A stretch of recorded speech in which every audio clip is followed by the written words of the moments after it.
Hi there, Nikki Does here with something that's pretty historic, for me anyway, this Bowmar MX100 calculator. But before I get too far into that, I'm just going to tease a little bit with an origin story. Um, this was something that I picked up from an estate sale. It was actually an estate of a prominent physicist who lived across the lake where I grew up. And I got this in around 2007 from the estate of Mary Jane Oestmann.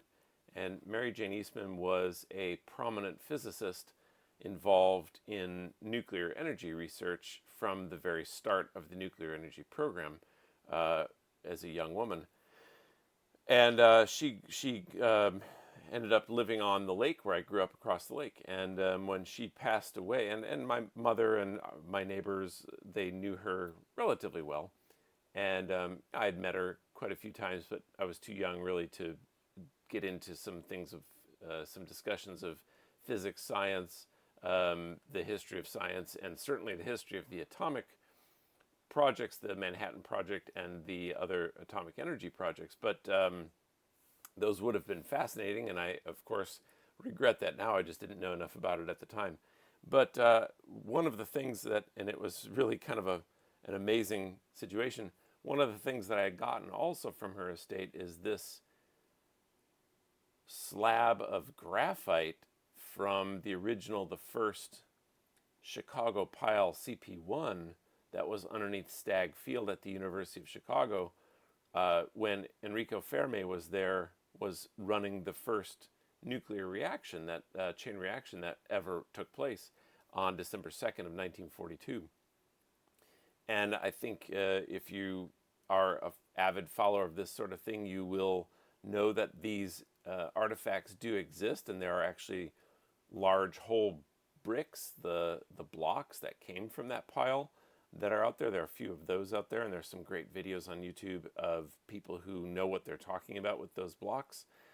I certainly have read a lot of the origin stories, the Chicago Pile 1, and it's fascinating to read about this, especially the part where Enrico Fermi decides when they're getting close to chain reaction, but it's noon and he decides that they should go to lunch, and they go out and eat lunch together, and then they come back and they commence the first nuclear chain reaction, which makes me laugh every time I think about it. In any case, yeah, this lucite block, I picked up this and this. Mary Jane's estate, as I said, was auctioned off, and a lot of the people my neighbors had gone over and they got chairs and lamps and that sort of thing that they would care about. Me being the ultra nerd of the area, and I was also late to the party. I had come home from work, or maybe it was a Saturday, I don't know, but it was late in the day, and I remember being kind of dressed up. In any case, I went there and I saw sitting in a pile stuff that nobody wanted, and I asked the auctioneer, and the auctioneer, the estate, the person who facilitates selling all the stuff, I said, I put together a little pile. When I saw this, I immediately stuck it on my little pile of parts, and I said, hey, how much do you want for this? And if I recall correctly, which my memory's a little fuzzy on this, is some years ago, the person said, yeah, nothing. Like, nobody wants that stuff, a little paperweight block of black graphite. So I think these now sell for, I think they sell for a couple $1,000s if I did my research right on eBay, and I'm not surprised. And I have no interest in selling it whatsoever. If it went anywhere, it would go to somebody somewhere where it would be exhibited. Yeah, this is pretty amazing to me, and I would never ever want to see this go anywhere irresponsible. So I hope to do a longer video about this, and I've already droned on long enough about the origin of this. So let's just get into why you're looking at this video, which is the Bowmar MX100. And as of the time of creating this video, there's no Bowmar page on Wikipedia, which is kind of interesting to me, and I won't get into a long origin story on this either at this point. But I would like to at least get started a Wikipedia page on Bowmar, because it was one of the It was this one of the early calculator companies that was quite influential. It still exists. Bowmar does. They started by making military type products, and they're continuing to do that as, of course, part of some private equity firm.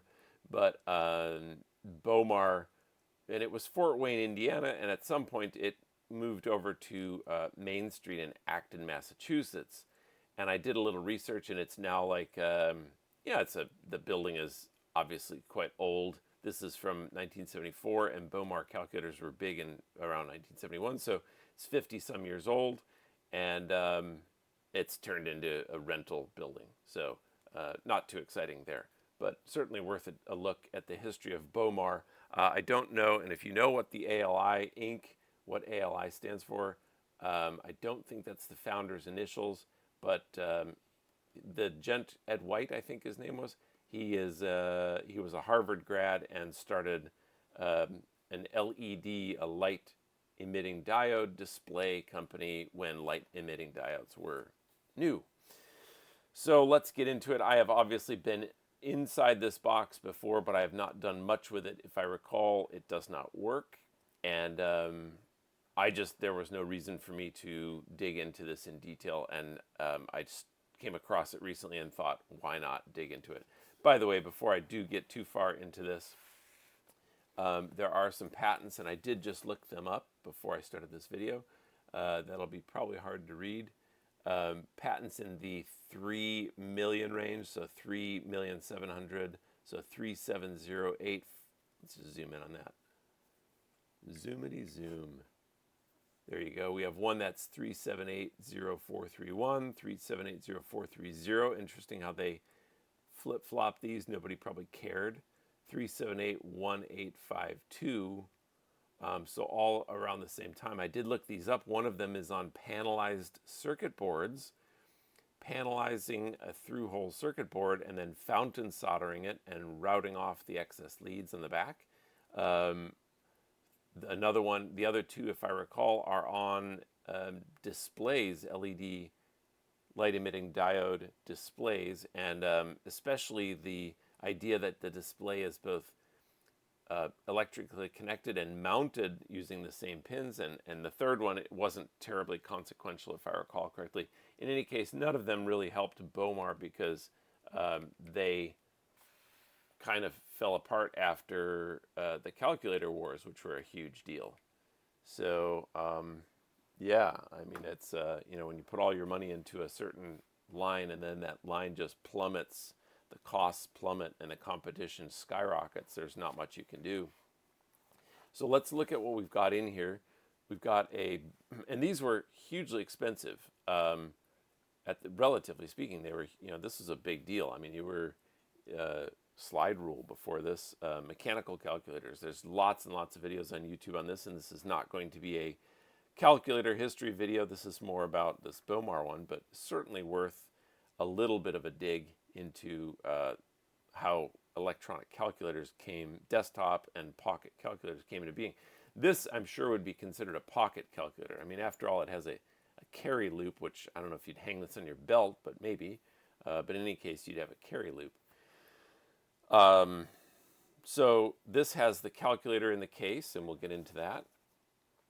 It also has the AC adapter, which is non-polarized, and it has a 115 and 230 volt switch here, so this could obviously be, with some adapting, could be used in other countries.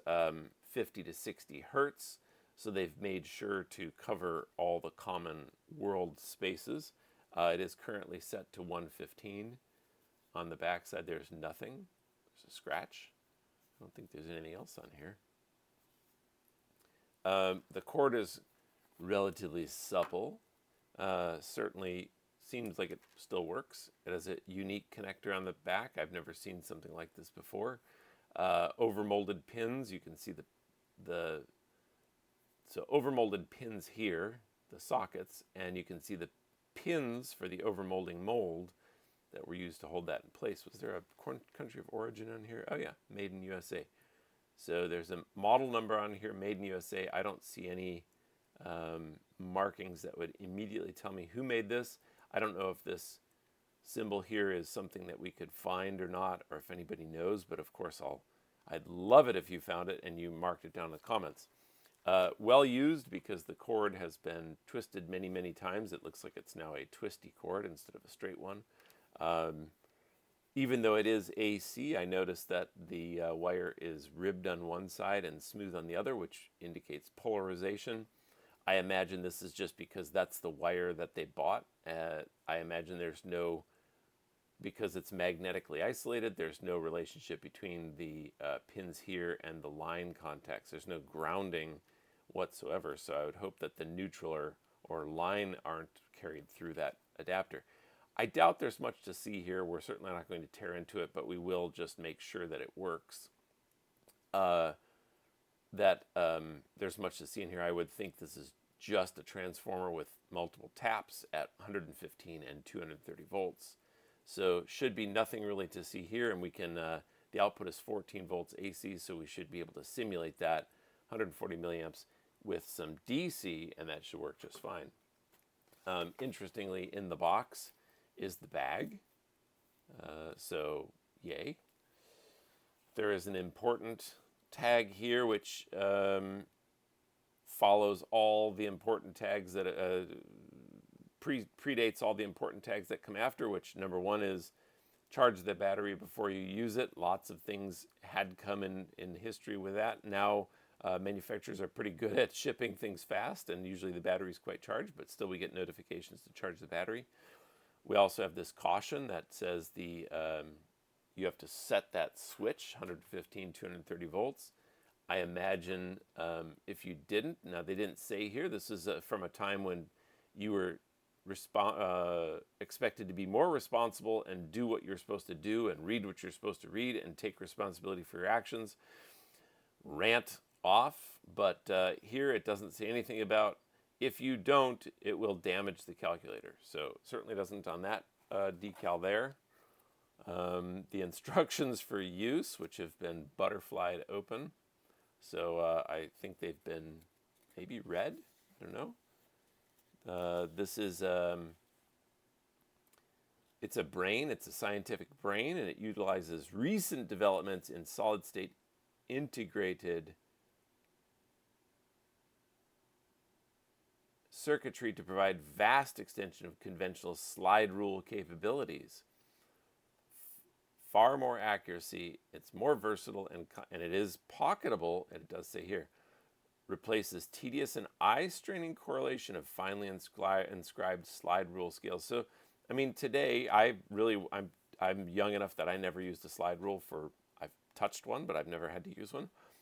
And, you know, you don't remember some of the things you don't recall, or you don't realize some of the things that are difficult for people based on what we have today. So tedious and eye-straining correlation of finely inscribed slide rule scales with a simpler touching of buttons on a keyboard. It also reduces determination of a numerical result to the reading of a numerical numeral directly from a lucid display. It also supplements functions of a conventional log, deci-trig slide rule by featuring a memory that eases progress through complex multi-operation problems.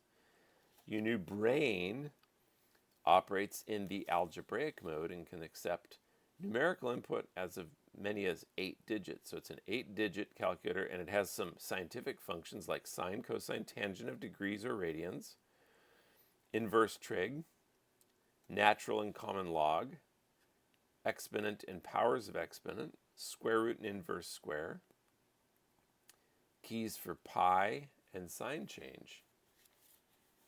Oh, and we go on to one more.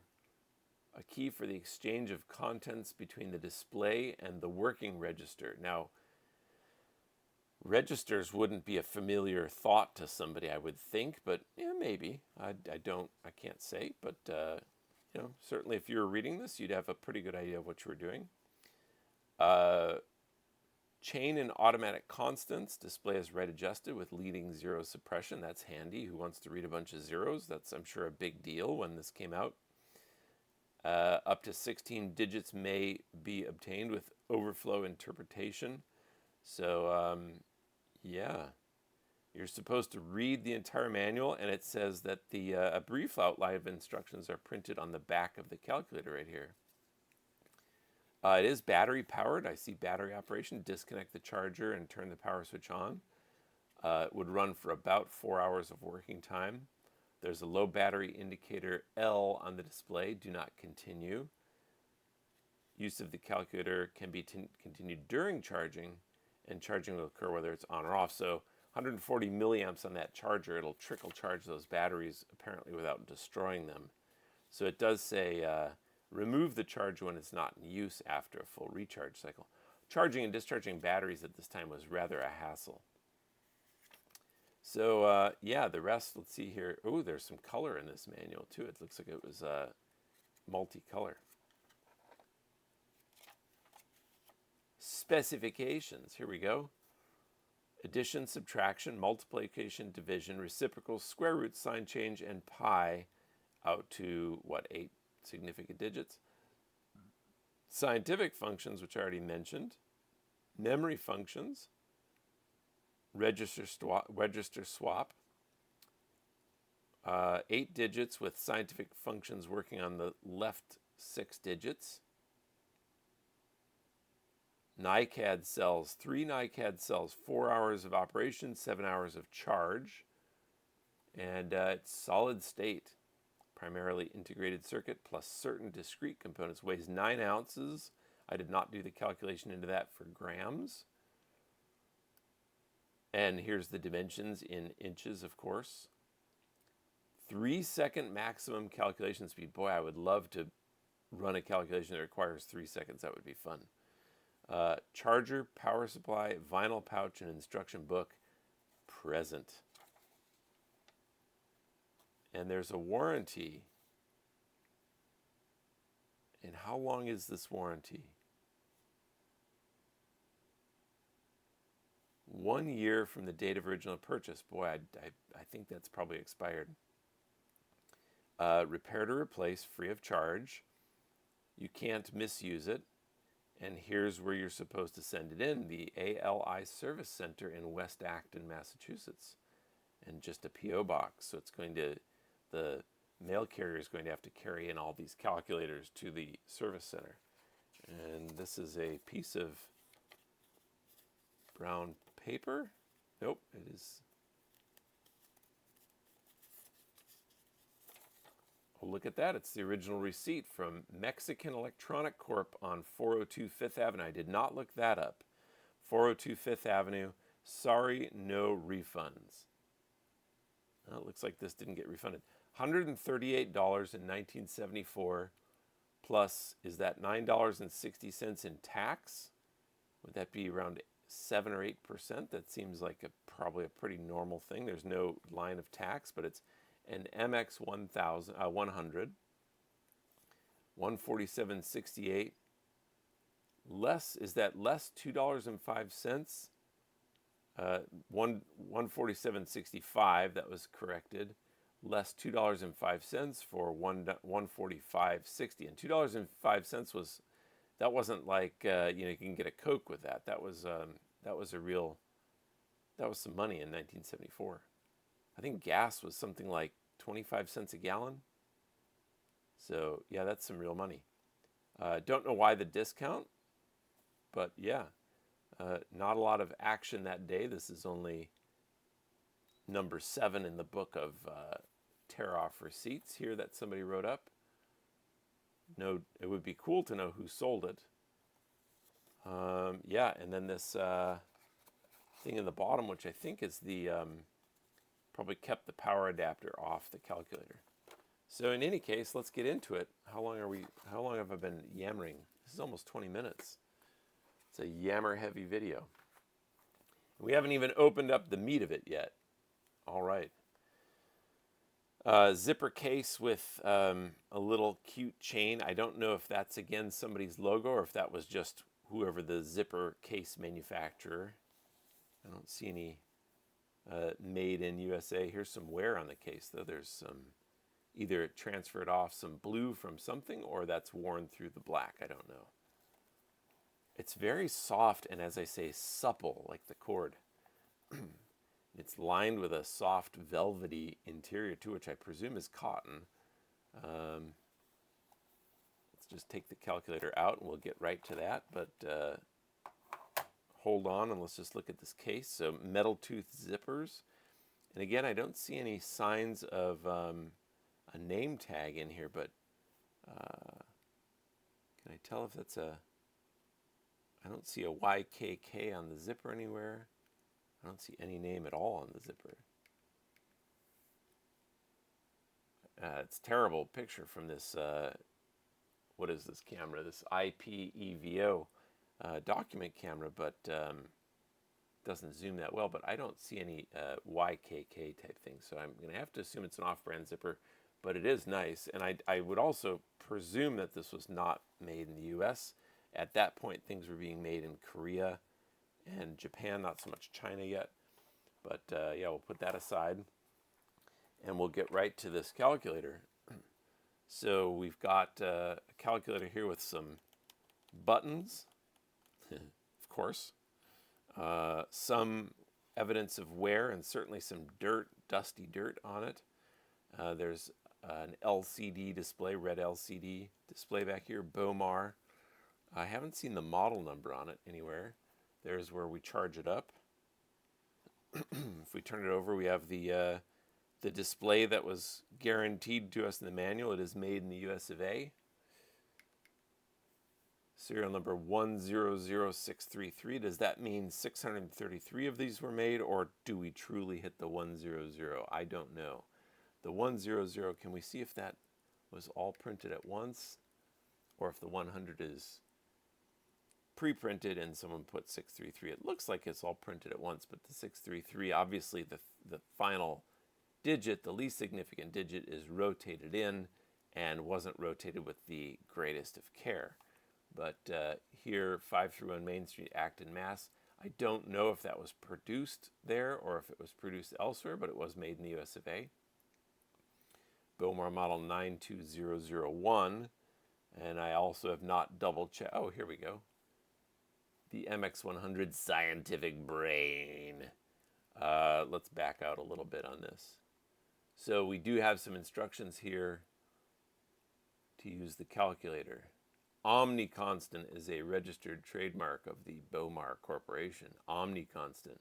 Constant multiplication retains the first number entered for repeated use. It was certainly something I played with my mother's desktop calculator. Operate on AC only with adapter provided. So don't use some other adapter. Okay, not much else to learn there.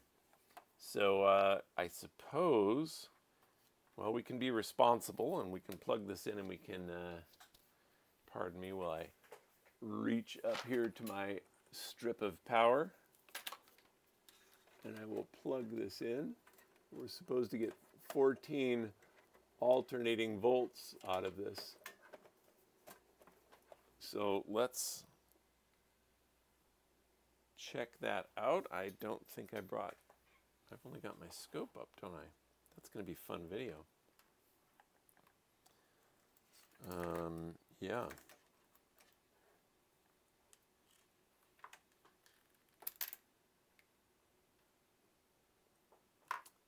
Hold on just a minute.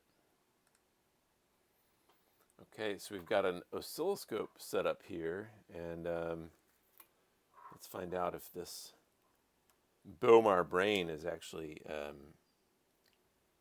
if the power supply is putting out its 14 volts in the AC domain. So here we go.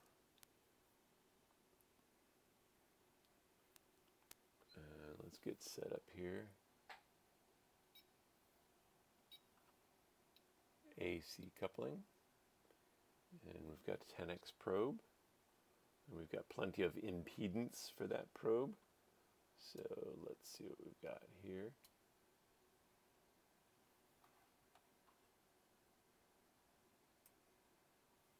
So we are definitely coupled to the AC line.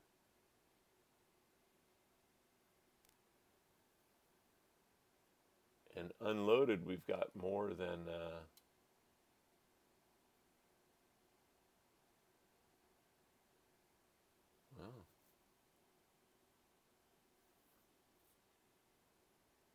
And 10x, right?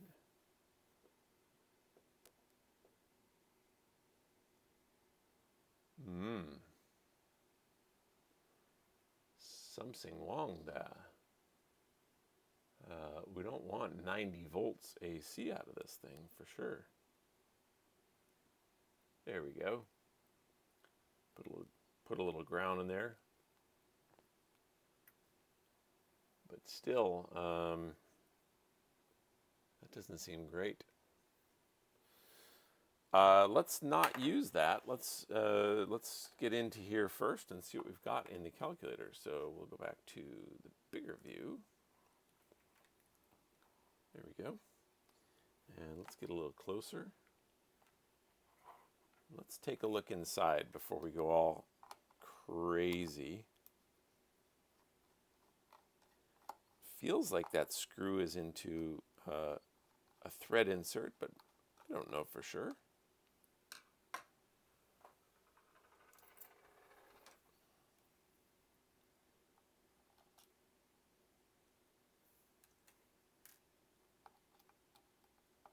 I hope these are the only two screws to get it out.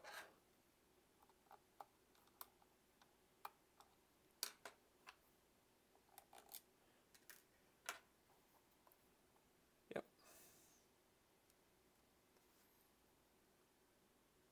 Something is holding at the, oh, just a clippy bit.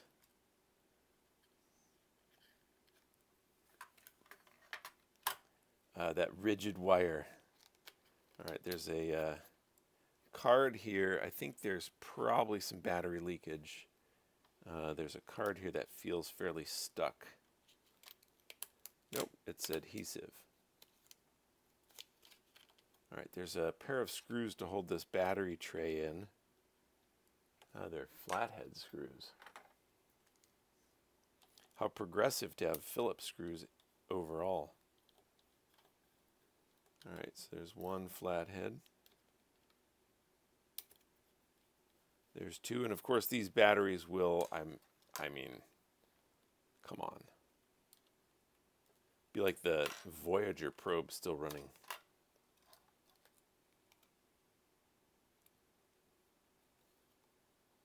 It's a bit of corrosion. Yep, this one's leaky. One of them is, but the other two don't look like they are. Okay, so what we're going to do, I did not turn on my soldering iron in advance. What we're going to do here is desolder the batteries, and we will insert some voltage and pretend to be batteries. That'll be the smartest way to go. See, we're coming up to temperature here. Yeah.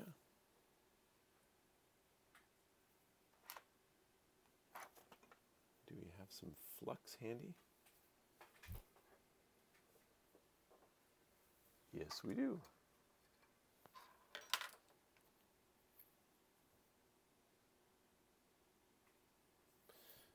Okay. This will be leaded solder, by the way.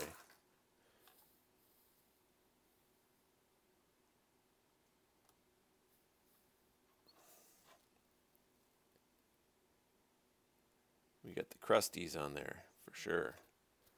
We have to put some new solder on there to decrustify. Decrustify. Transfer some heat in there. I could have taken a wire brush and taken some of that off. I can also cut the wire. Oh, it just broke off anyway. All right. We're gonna assume that the red is to positive.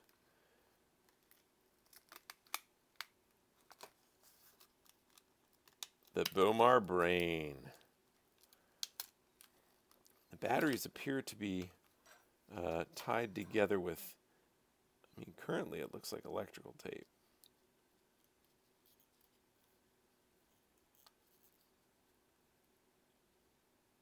This was folded over. My nemesis as a youth. There we go. Is it electrical tape? I can't exactly tell. Or is it a band? It sure looks like tape. think I see a line here of where the tape started. Yeah, and those are, so let's take a look there. Gould cells. Let's see if we can look at who, let me get a towel here for that electrolyte. Hang on.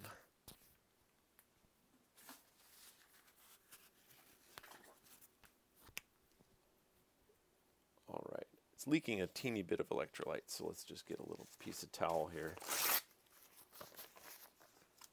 and set that down. Yeah.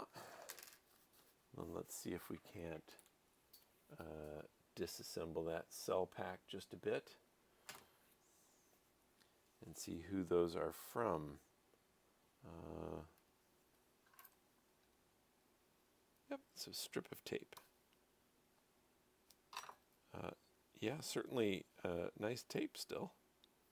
It's doing its job. I'm going to be curious to know if these cells still maintain any energy in them, if they have any ability to keep a charge. One of them is certainly bulloxed up, that one. But the other two seem not too bad. So, yeah.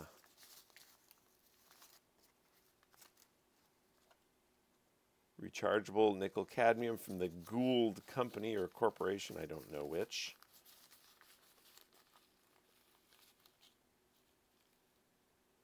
Gould Inc., St. Paul, Minnesota, 500 milliamp hours. That's hard to read, isn't it? Standard charge 50 milliamps for 14 to 16 hours. Quick charge 150 milliamps for 3 to 5 hours. And this charger puts out 150 milliamps, so they wanted to go the fast route. Yeah, I will try to charge these a bit and see if they hold any charge. Oh, they're soldered together. Interesting. Oh, I could actually desolder this gross one here. I'm going to do that. Oh, that one's got some corrosion on the bottom too. So yeah, I'm going to do that. Now these are not lithium cells, so do not freak out that I am heating the cell. It is not going to release its energy in a catastrophic fiery blaze.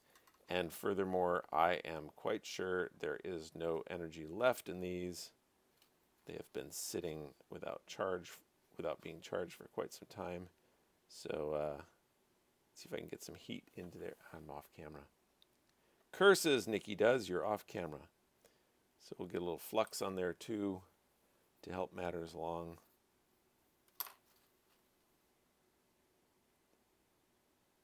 Oh, there you go. All right, you're out of here. That is the corroded cell. The other one may be corroded too, one of the others.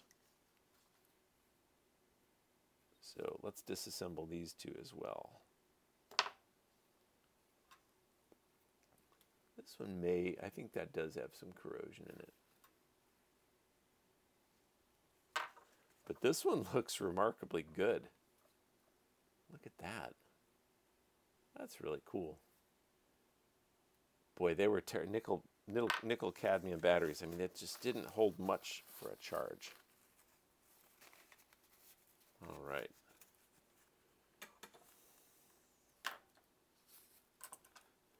And there's some, we're going to have to clean that out for sure. But for now, we'll use it to hold the screws. There's some battery guts in there. All right. We're going to unplug that charger too. Okay. So here's the calculator again. And from a little bit of research, there are some tantalums in here. So that could be a problem for us.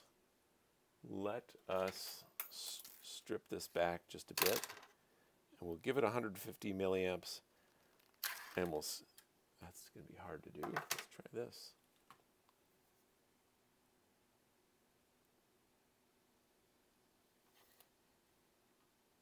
That's some blackened wire.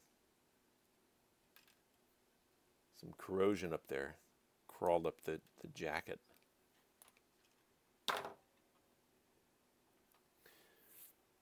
All right, we've got some power in a power supply here.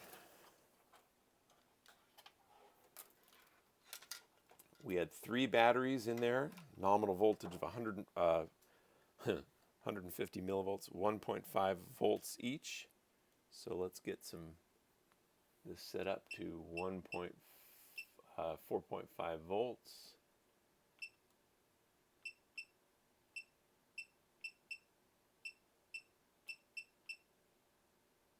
And we will go with 150 milliamps and see what happens there. So 0.15. Let's turn that on. Turn the calculator on first. Now I don't know if this is going to make good connection yet or not, and we're going to just do that with it for now.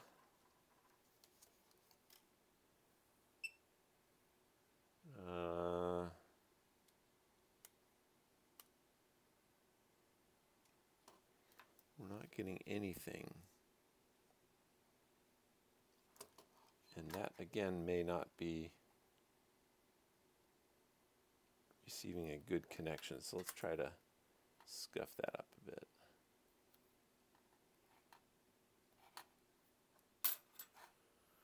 I didn't bring any steel wool over here.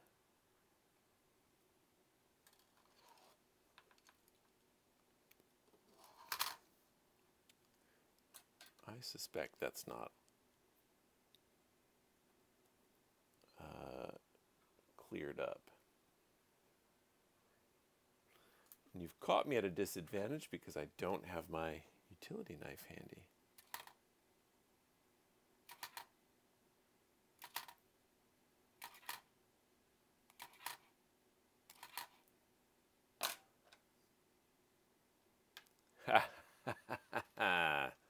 There we go. 0. We have a low battery indication. Now it looks like we've gone over our 150 milliamps. That makes sense. So when we lit up all these LED segments, we're now drawing we've reached our current limit, and we are now at 2.78 volts. So we're going to give it a little bit more. And there goes our low battery indication. We're back at 4.5 volts. So let's see if we can get that's it. We've got 8 digits. Let me see if we can set this down ever so carefully. Yeah. All right, so the rest should just be a calculator at this point. Degrees, radians, off, on. 1 plus 1 is 2. 1 times 1 .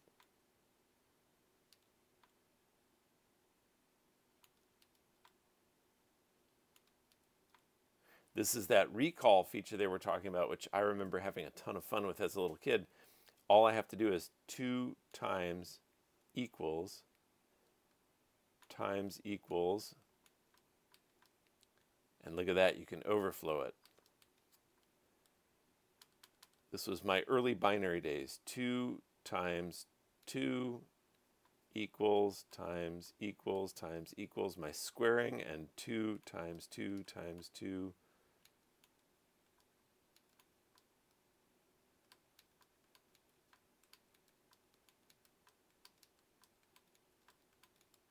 And the decimal place hangs out there. All right. And we've got all these other functions too. We've got sine, cosine, tangent, inverse sine, cosine, tangent. And you achieve those using, I assume, the function button. And let's go in degrees. Let's say 180 function. Puts a dot up there. Sine. That's funny. We're in degrees. All right. And we get pi here. So if I say function pi, there's pi, a constant. And so I can work with radians. Obviously, it would need pi to work with radians. And I can say e to the x, which I did not look at the instructions, but I would say 10 e to the x I don't know what, oh, that's log e to the x. I wanted, there, y to the x. 10. I'm not exactly sure how to pull that register up. Oh, there's the register swap button too. 10, 2. So that, now I'm thinking this will do 10 squared. No, it didn't. All right, we'll have to look that up. Memory plus, 10 memory plus, clear. Memory recall is 10. So 2 memory plus memory recall should give us 12, and it does. And this should flop what's in the memory back with what's on the display, so 25. This is exchanging register X for the memory register. Clear entry and clear, and if I recall correctly, clear entry just clears the current entry, so if I say 2 plus 2 is 4, if I do 2 plus 3 and I press clear entry once and I put 2, this should still be 4. And if I do 2 plus 2 and I press this twice, that should clear the whole thing out. I should equal 0. So that's clear the current entry and clear all entries, the second press. That's what the one over the other means. So let's do that again. 2 plus 2 clears out the second 2, and I can replace it with a 3, and it's 5. 2 plus 2, clear entry, put in a 3, clear entry, clear all, equals nothing because we cleared everything. And CS, I don't think I know what CS is. Is that on the bottom of the on the instructions here?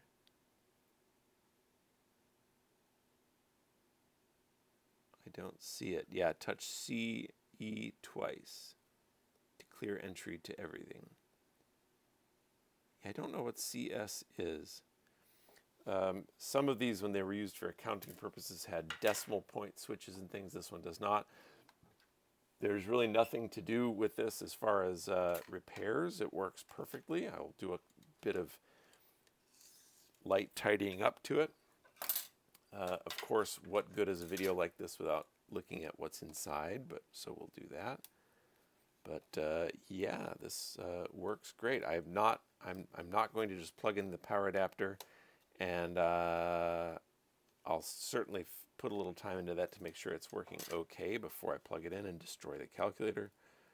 I think I have to take these two screws out here on the patented LED display. In its beautiful, glowing, bright red LED. And those LEDs will be the little bitty LEDs that are magnified with a lens on top, an integral lens. I could just tell, the bubble style lens. So there's the case, that display, that filter is heat staked in the corners here. And it looks like all the molded bits are intact. I doubt this has been taken apart, and I also doubt this has been dropped. So this wire is not supple, it's solid, it's not stranded, so it wouldn't take a lot of moves before it breaks. So there's the keyboard, and this is a sheet metal stamped keyboard.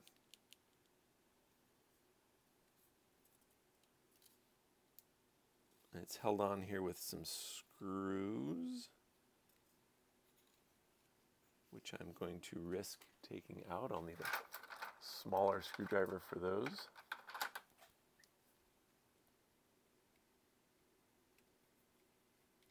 Little machine screws and a standoff. I mean, you know, this would be a high dollar item at the time, but they got cheap fast. Now, is that a contact or is that soldered in at the bottom? I think that's soldered in. Yes. Yes, that is not a contact. So there's a circuit board, a phenolic circuit board under the keyboard, and then there is the key matrix here. We have PM920-400/C, which I'm going to presume that means revision C. In here, it looks like so the power does come in through, I'm not looking at the schematic here, but somehow through a power switch, so the power is not just in parallel with the batteries. Again, I'm not looking at the schematic of this. I see some red dipped parts, which I'm presuming are tantalummy. That looks very power supply-like down there. There's a coil. I see an inductor in there. A CAN device with 3 leads, probably a transistor, and of course, as they stated, some integrated circuits. I do not think this is worth tearing apart. I see an IC with a lid over it. I don't know if that's a masked ROM. I don't know that that was a thing. And furthermore, this should really be a state machine. I don't think this should need any programming whatsoever.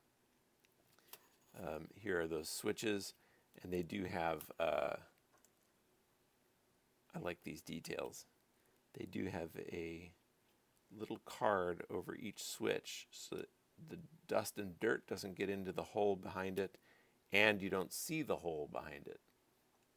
I don't know which one was more important to them, but the switch manufacturer or the calculator company, one of the two, put these little cards over the switches. That is surprisingly tight. I don't know why I'm taking it off. Probably to clean it. So yeah, that's surprisingly tight. So if you had this without that on there, you would see the black, the silver bit, where here you don't. Apparently the on-off was used quite a lot because it's worn. The foil stamping is worn in that area. And also you can see here the silver paint was worn also where the on button. Degree radium was not used as much. And then of course to the LCD there's a bar lens over here. I was thinking it was going to be individual lenses, but it's a bar lens. And this is the Bowmar Opto-Stick. The Bowmar Opto-Stick. That was their, and that is their logo, is this sort of geometric shape here. That's what we saw on the power supply, but it didn't say Bowmar inside. And there's a diode hanging out back there, right there. But otherwise, the Bowmar Opto-Stick, and it was just kind of pushed into this orientation. It's not really held in that orientation. It's just the bent metal.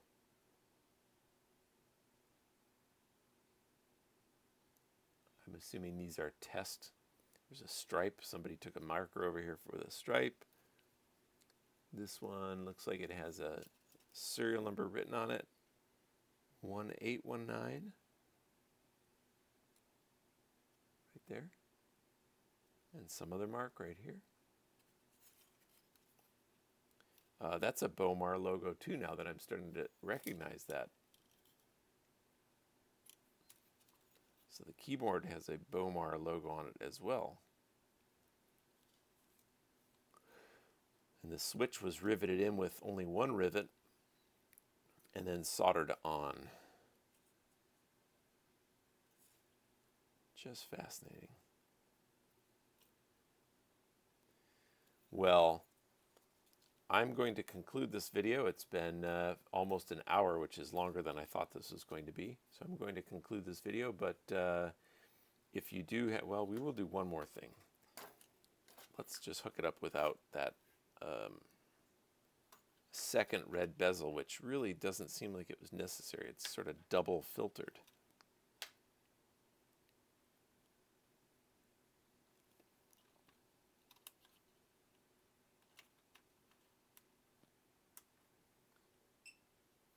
That's definitely bright. That's a vivid display. Let's do the 88888888. we're back to low battery when we do all 8s, and that is currently taking about 0.18 amps. So let's bring this up a little bit. There we go. Yeah. Times 2, and we get our overflow indication. I don't know if we can get all the symbols to light up. I wonder if there's a test, if there's some sort of test routine in here. I would think not. I would think not. Those digits are beautiful, but they do look, it's hard to see on the camera because it's a bit saturated, but they do look like lots of individual dots in there, don't they?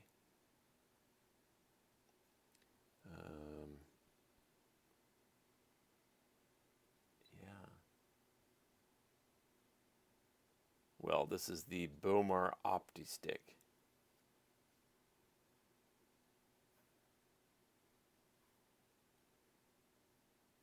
Is that a whole, complete another digit? I don't know.